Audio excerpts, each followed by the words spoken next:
people, history is important, right? Those who don't know their history are destined to repeat it. So let me give you a little bit of American history. What happened this day, January the 8th in 1811?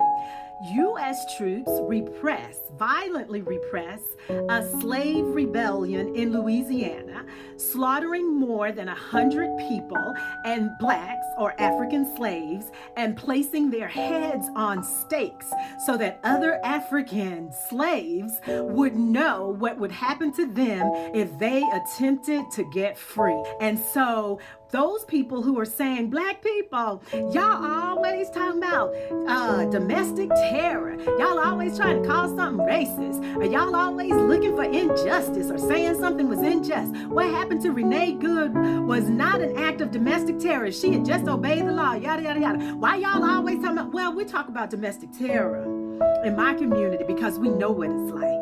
It's in our DNA. It's in the history of not just America, but it's the history that's passed down from generation to generation to us so that we would always be on alert, so that we would understand how we got to move in this country, in this nation, as the descendants of former slaves, with the descendants of former slave owners and the children of Jim Crow, the ones who drug our dads and our uncles in terms of ancestors out of their homes and hung them like strange fruit from trees, the ones who shot people in their driveways just because they were trying to register people to vote, the ones who in the U.S. government allowed a public health study to go on for decades called the Tuskegee syphilis study because they wanted to understand how syphilis impacted the body, and so they didn't let the people know who was infected with syphilis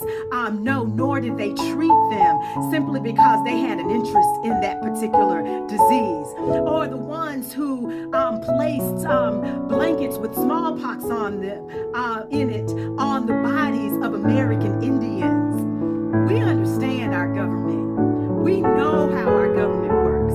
We know what domestic terror looks like. We know what domestic violence sanctioned by our U.S. government looks like. And so, yeah, we're quick to call out murder when we see it because it's in our history. And it's happened over and over again.